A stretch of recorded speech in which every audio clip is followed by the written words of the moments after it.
Salut les amis, j'espère que vous allez bien. En tout cas, je suis super contente de vous retrouver pour notre moment de lecture.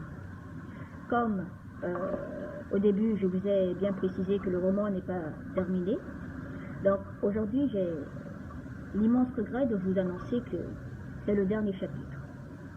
Mais je me suis dit que c'est comme une série. Donc, c'est pour vous dire que là, c'est la fin de la saison 1 de Sam. Mais je vous promets qu'il y aura une saison 2. Donc, j'ai même concocté une petite surprise.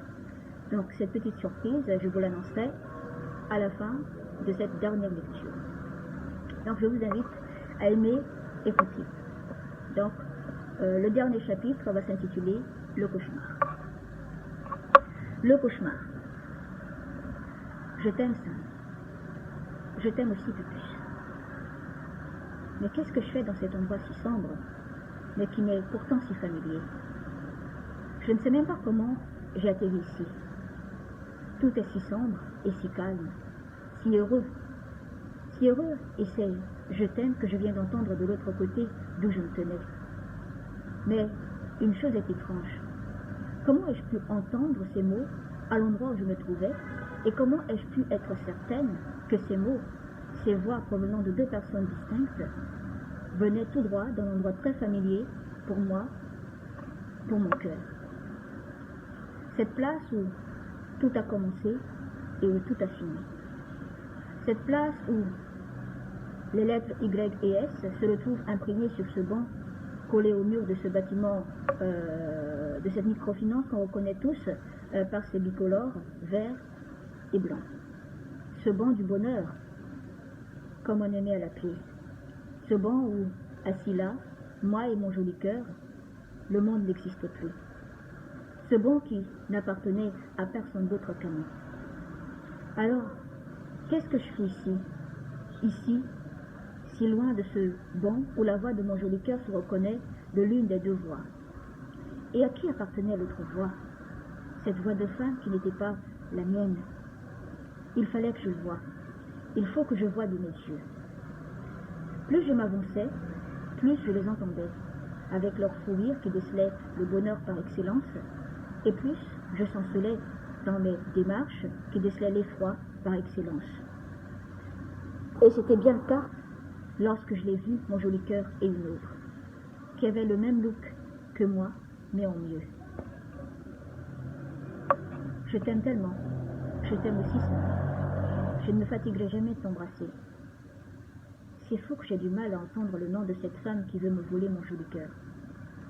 Voler est un bien gros mot du fait que c'était moi qui avais décidé de l'abandonner sur ce banc même. Cette femme ne m'a rien volé. Elle a juste eu plus de courage d'affronter l'amour, le bonheur par excellence, que moi. C'est ce que j'ai dit, mieux que moi. Sam, Yolande, je t'en prie, ne me fais pas ça. Te faire quoi? Me laisser tomber. C'est toi qui avais fait le choix de m'abandonner en premier. Je sais. Et je suis terriblement désolée, mais je suis là maintenant. Je suis revenue maintenant. Pour toi. Pour nous. Il n'y a plus de nous. Plus jamais. Tu es morte pour moi. Et tout d'un coup, un léger pincement se ressent au niveau de mon cœur. Et quand j'essayais de savoir ce qui se passait en essayant de faire river mes yeux sur mon cœur, il n'y avait que de sang qui dégoulinait sur tout mon corps, causé par un long couteau bien étincelant et bien aiguisé. Madame, madame, madame, Sam, Sam, Sam. Madame, est-ce que vous allez bien? Quoi? Vous n'arrêtez pas de crier et d'appeler Sam. Sans me paraître indiscret, madame. Qui est Sam? Sam? Oui, le nom que vous n'arrêtez pas d'appeler. Sam. Juste. Une personne qui m'a rendu visite dans mon rêve. On dirait que c'était plus qu'une personne onirique. Bon, mais qu'est-ce que vous faites dans ma chambre d'abord? Il est 8 heures, madame. 8 heures? Oui, madame. Je suis vraiment désolée d'être ici. Vous n'aimez pas que d'autres personnes viennent dans votre chambre sans votre permission. Et vous voilà. Je me suis inquiétée. Ce n'est pas dans votre genre de vous réveiller à l'heure comme celle-ci. Vous êtes toujours aussi matinale. Oui, c'est vrai, MJ. Je voulais continuer mon rêve jusqu'au bout. MJ est le diminutif de Maj Jonas. Si aux yeux de tous, il est juste un homme à tout faire, un homme de ménage de cet bel appartement qu'il savait si bien entretenir, pour moi, il est juste Mr. Hall ou Monsieur Tout. Cet appartement est peut-être à mon nom, mais j'ai l'impression qu'il est plus propriétaire que moi.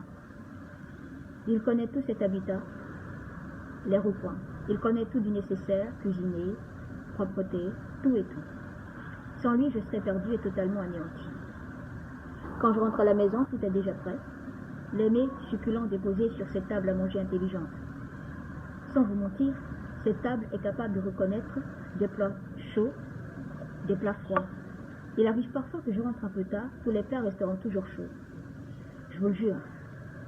Très intelligente car elle ne risque jamais de brûler les plats succulents de Mr. Hall. Mr. Hall, mon ange gardien. Le seul jusqu'à ce jour qui avait le droit d'entrer dans ma chambre quand il veut, mais qui trouve toujours le temps de s'excuser de son intrusion. Il est rare que j'accorde ma confiance aux gens, mais il fait partie de ces rares personnes qui ont ma totale confiance. J'ai quand même l'impression, madame, que ce n'était pas un très bon rêve. Il faut le croire.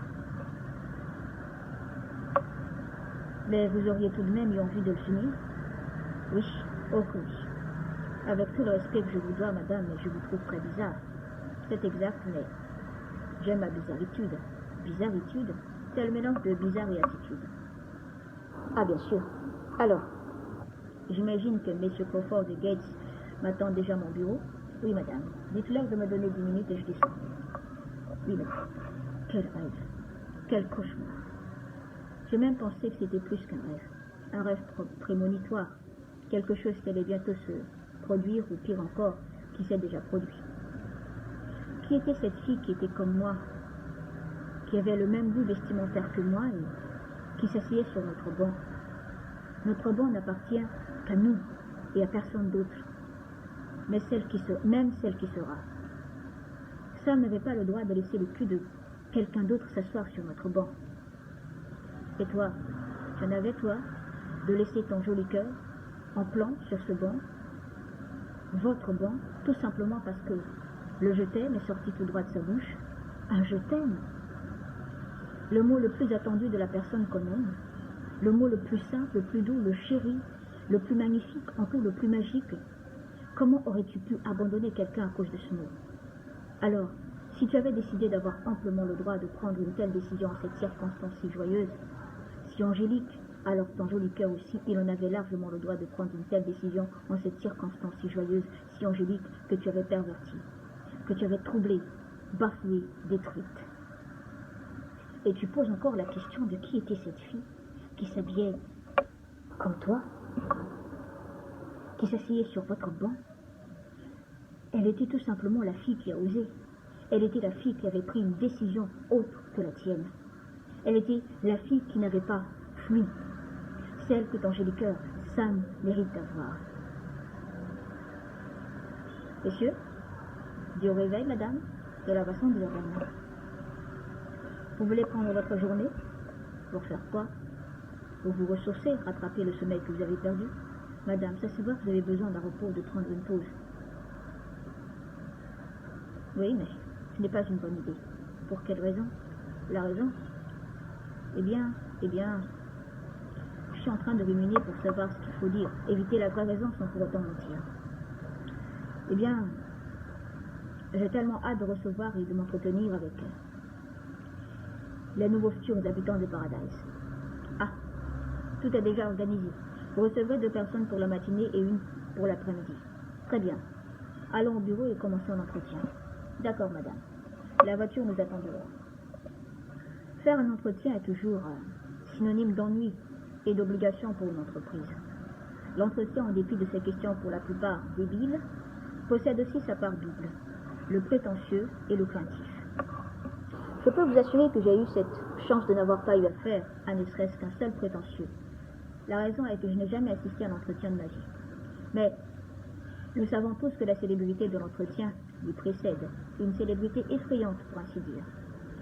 Toujours avec le prétentieux bien dans sa tête, bien dans sa peau, bien cravaté, toujours en noir, il va de soi. Bien sapé, le luxe est de mise. Ça fout les jetons quand il passe devant les craintifs avec cette manie de passer les deux mains sur la cravate, comme pour la ranger une dernière fois, un petit regard furtif et un bonjour furtif adressé aux craintifs, et comme toujours, les regards de ces derniers sont plus que profonds, ils sont mobiles, suivant le prétentieux jusqu'à ce que celui-ci ouvre la porte de son bureau et y entre. Et là, ce n'est que le commencement du pire.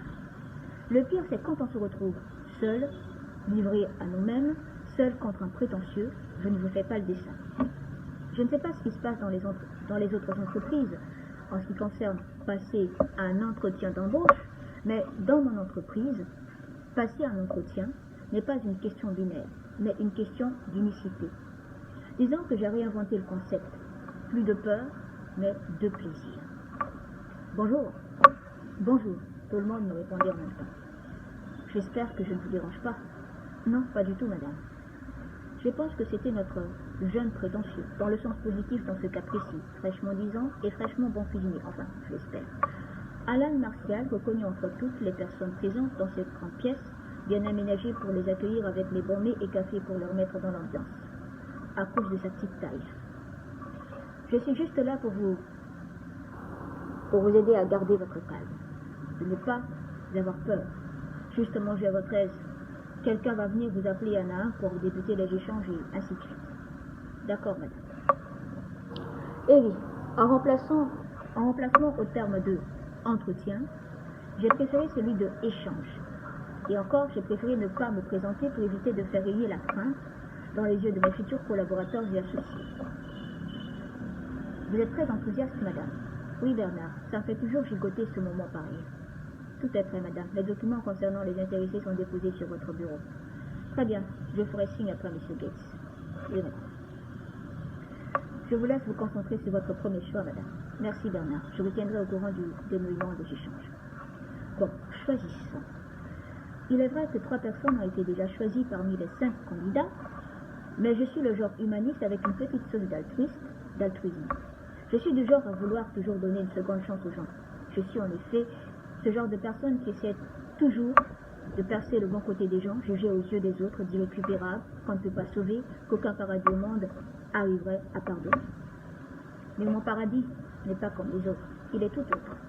Il arrive à pardonner à ceux qu'il mérite, les bons et les mauvais, ce qui explique que même après l'avoir bien choisi, je laisse encore à ceux qui n'ont pas eu la chance d'être pris de se rattraper et toujours avec des bagages de sincérité, de franchise, de réalité. Le fait d'avoir bien choisi ne signifie en rien qu'on a fait le bon choix. N'oublions pas que choisir relève de la subjectivité. Et le plus souvent, ça concerne le premier choix. J'en connais un rayon là-dessus. Je peux l'assurer. J'ai été victime de nombreux choix de mes premiers choix. Tellement victime qu'au moment où le bon choix s'est présenté, je n'ai pas pu le prendre car j'étais trop aveuglé par ces premiers choix désolants. Et quand tu prendras conscience de ton erreur monumentale, le bon choix se retrouve être insaisissable, aux soins d'une autre personne qui savait voir. Madame, vous m'avez demandé. J'ai fait mon premier choix, M. Gates. Qui dois-je appeler en premier, madame? Harvey Crown fils. Je l'appelle tout de suite, madame. Je me demande combien de fois j'ai effectué la transition. J'appelle transition ce moyen de transférer à une personne qui est encore frêle, encore ignorante, vers le monde qui lui est encore inconnu, mais qui va pourtant lui permettre de s'épanouir. Ça fait tellement longtemps que je prenais le rôle de celle qui est au milieu, neutre, avec une seule mission, rassembler le plus de monde possible de l'autre côté. Bonjour messieurs, mademoiselle, bonjour. Je me présente William Gates. Je suis le secrétaire général de Madame Soisard et je supervise l'organisation de cet entretien. Alors, pour ouvrir cet entretien, Monsieur Harvey Crown fils. Ah, c'est moi. N'ayez pas peur, Monsieur Crown. Madame ne mord pas. Oui, monsieur. Et arrangez votre cravate. Vous voulez porter votre cravate, portez-la bien. Oui, monsieur. Madame Soisard, Monsieur Gates, Monsieur Harvey Crown fils. Entrez, je vous en prie. Monsieur Harvey Crown fils, et prenez place.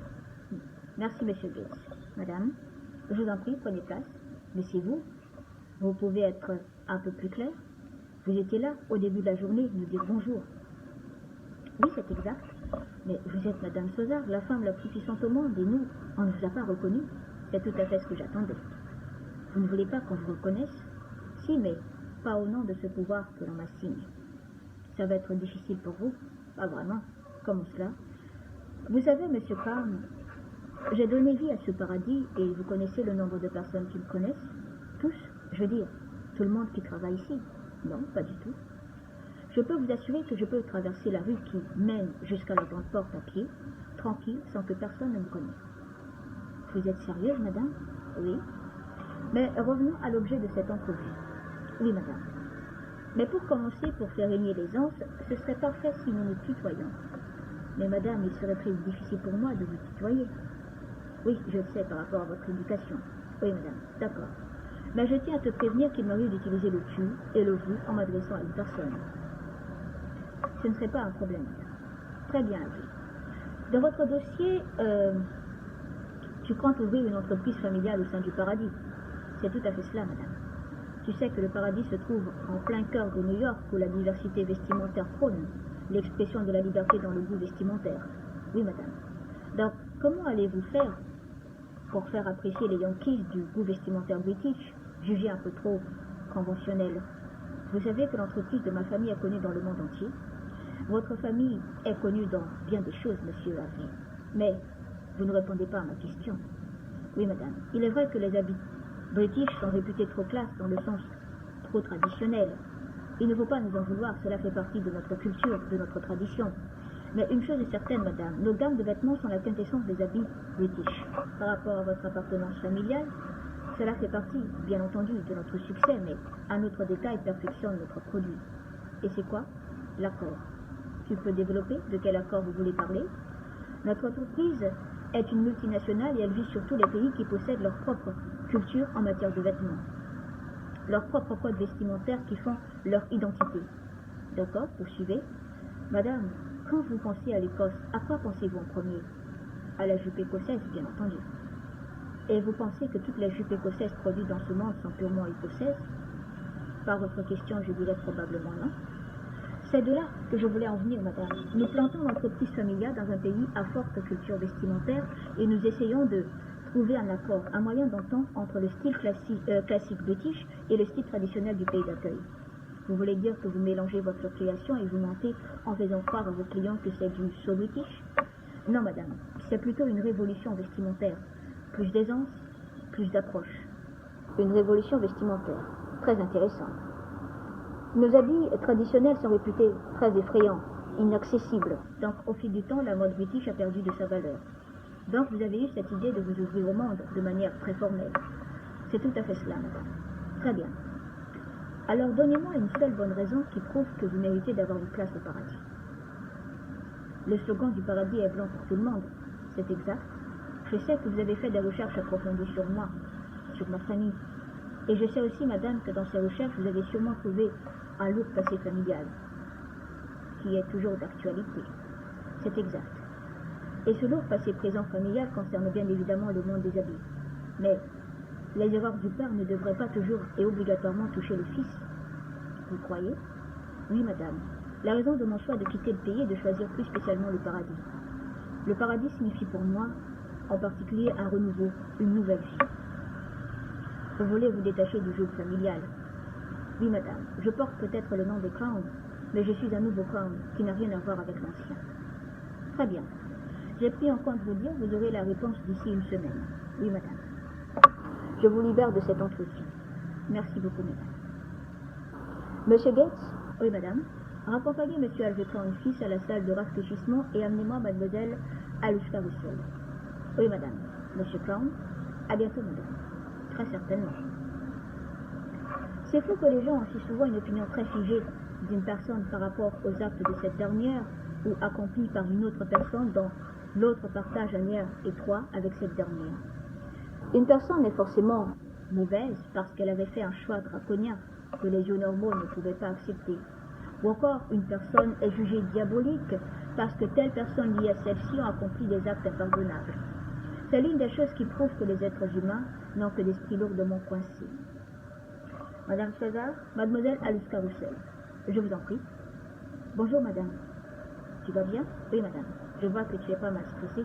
Oui, beaucoup même, madame. Faut pas. Je ne mords pas, sauf si tu as apporté des bacon. Là, je suis sur mon mort. Bacon, madame? J'en raffole de l'école. Un petit déjeuner sans déconne n'est pas un petit déjeuner. Et chaque seconde de la journée, j'en mange. Chaque seconde, madame? Bon, d'accord. J'exagère un peu. Si mon médecin entend ce que je viens de dire, il me glandera, c'est certain. Oh, elle sourit de manière naturelle maintenant. J'ai réussi mon coup. Alors, on entre dans le vif du sujet? Oui, madame, je suis prête. Je vais commencer par te lire les renseignements te concernant contenus dans ce dossier. D'accord, madame. Donc, tu t'appelles Alice Carousel, tu as 16 ans, tu viens d'un quartier de New York réputé par sa violence, et tu viens juste d'obtenir ton bac avec mention. C'est exact, madame. Tu désires même continuer tes études dans une grande université américaine. Oui, je voulais entamer une étude de droit dans une université comme Harvard. Je voulais? Et maintenant? Eh bien, c'est impossible pour le moment. Comment ça? Eh bien, madame, l'inscription coûte très cher. Je dois d'abord travailler. Mais l'État devrait subventionner vos études supérieures en tant que récompense de votre réussite. Je ne sais pas, madame. Si vous voulez, je peux intervenir. Si vous désirez tellement entamer vos études supérieures. Vous feriez vraiment cela, madame? Évidemment. Je vais m'apporter mon aide à ceux qui la méritent, comme vous. Merci du fond du cœur, madame, mais je suis dans l'obligation de refuser votre offre. D'accord, mais au moins, dites-moi pourquoi. Si je pars, je ne pourrai plus de mon côté leur apporter mon aide. Et de qui exactement? Les enfants, les jeunes comme moi, délaissés, abandonnés à leur sort dans mon quartier. Ce qui explique votre candidature au sein du paradis, et plus précisément le choix du projet. Et en effet, madame, la vie ici au paradis frôle la perfection. Et surtout, il n'y a pas de différence entre personnes. Ici, tout le monde s'accepte. Donc, vous avez décidé d'ouvrir une halte garderie au sein du paradis pour pouvoir mettre au jour votre véritable projet, qui était de faire sortir les jeunes de votre quartier du gouffre d'où ils se trouvent. En résumé, oui, madame. Je trouve ça à votre âge très impressionnant, mais une halte garderie est un travail très éprouvant et surtout très difficile. Pour ceux qui ont du mal avec les enfants. Vous marquez un point. J'aime beaucoup les enfants, ce qui est tout à fait normal quand on est l'aîné de 6 enfants. Ah oui, vous êtes 7 frères et sœurs et c'est vous qui êtes l'aîné? Oui, madame. Je suis responsable de ces 6 enfants, je m'occupe d'eux. Et vos parents? Ma mère et mon père ne sont plus ensemble. Après la dernière grossesse de ma mère, quand mon père s'était rendu compte qu'il ne pouvait plus subvenir à nos besoins.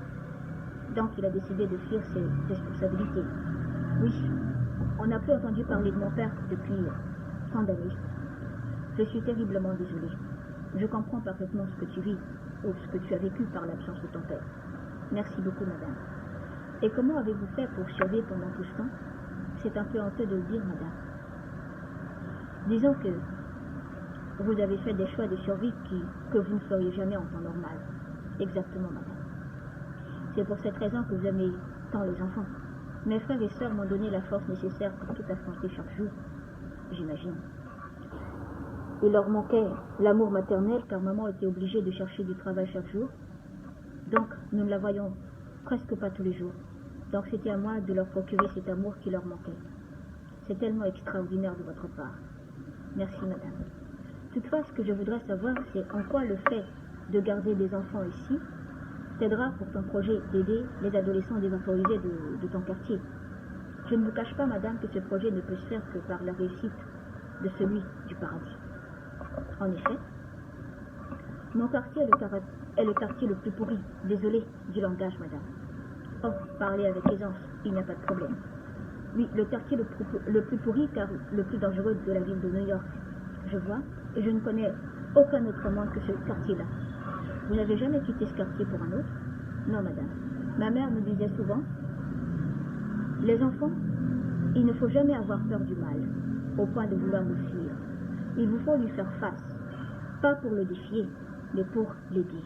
L'aider à lui apprendre à apprécier le goût de la lumière. Waouh, votre mère doit être une sacrée bonne femme. C'est moins de le dire, madame. Donc, vous ne voulez pas fuir, mais tendre vos bras aux adolescents abandonnés par les grands, de les aider à vivre comme de vrais adolescents. Exactement, madame. Et que comptez-vous faire pour les aider si votre projet au sein du paradis se réalisera comme selon votre plan? Comme créer des centres de loisirs basés sur des plateformes de sport, car je peux vous assurer que plusieurs jeunes issus de mon quartier pourraient devenir de grands basketteurs. Je n'en doute pas une seconde. Et je trouve que c'est une idée parfaite. Merci, madame. Mais je dois te poser la question fatidique comme dans un réel entretien. Je suis prête, madame. Vous savez que toutes les entreprises qui se trouvent à l'intérieur du paradis sont au service de tous ceux qui travaillent ici. Oui, madame. Donc, ce que j'aimerais savoir, c'est ce que peut apporter la présence d'une halte garderie ici. Dites-moi juste un mot. L'amour. L'amour? Oui, madame.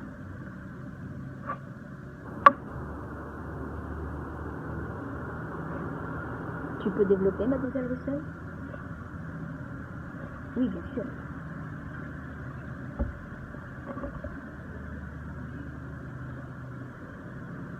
Alors, je t'écoute. Vous savez, madame, les parents pensent toujours que ce sont les cadeaux qu'ils offrent à leurs enfants de temps en temps qui signifient la marque d'affection pour eux. Je ne suis pas une mère, pas encore, mais je pense que oui.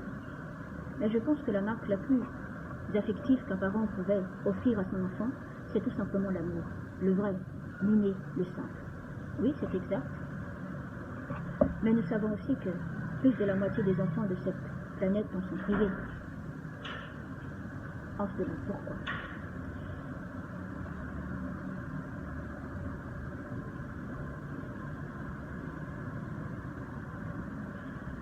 La matière qui domine les adultes, travailler plus et aimer moins.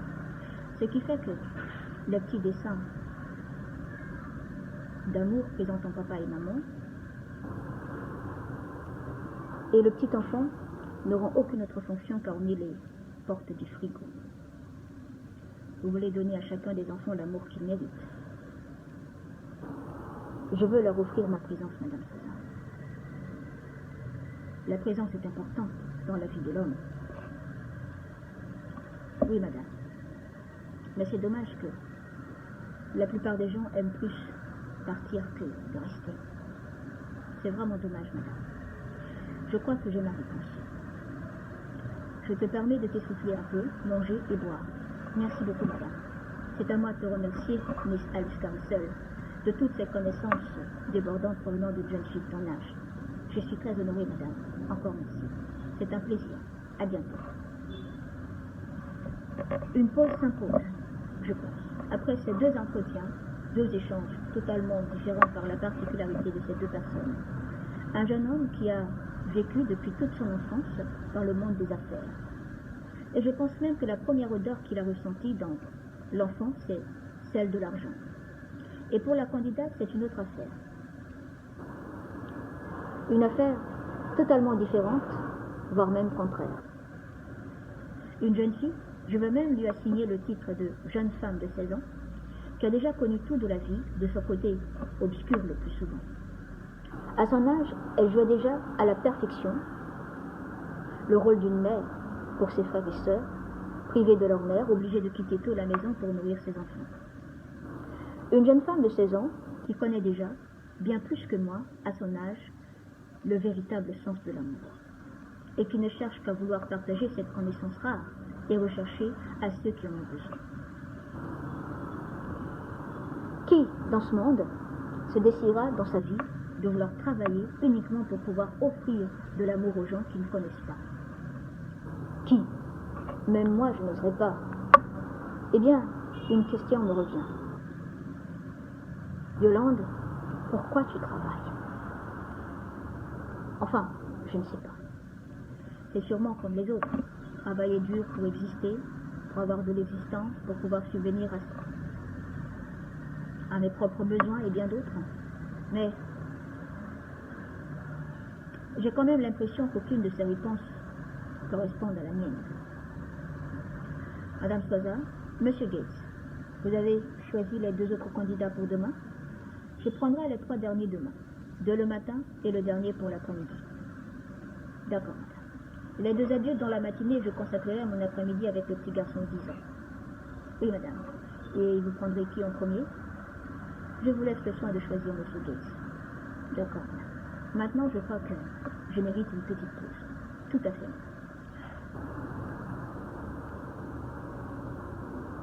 Je rentre à la maison pour me reposer un peu. Oui, madame. Et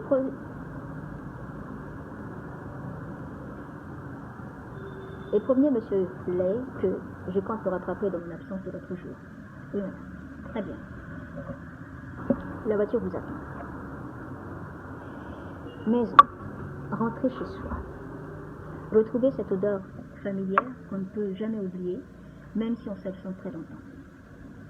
On peut reconnaître cette odeur parmi tant d'autres. C'est notre odeur à nous.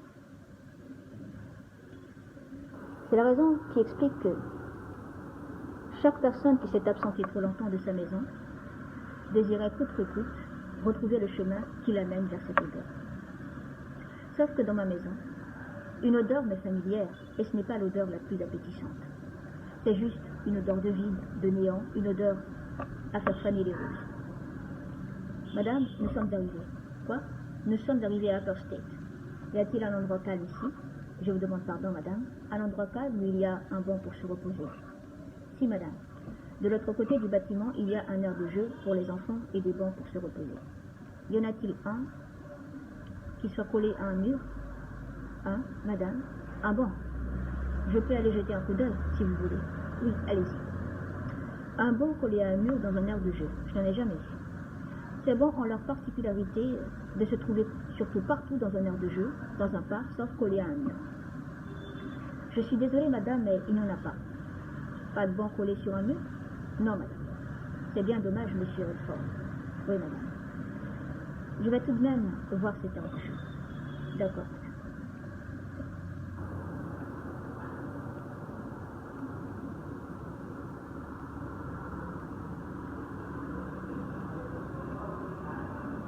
L'aire de jeu, comme tous les autres aires de jeu, je pense, est très grand, espacé. Il y a un peu de tout. Des bancs peints de toutes couleurs pour donner sûrement de la gaieté à cet endroit. Et oui, il faut toujours donner du sourire aux enfants. Les enfants. Tout est bon sur cet endroit, sauf un petit détail, un banc adossé à un mur. Monsieur Redford, oui, madame, il manque vraiment un banc adossé à un mur. Vous avez tout à fait raison, madame.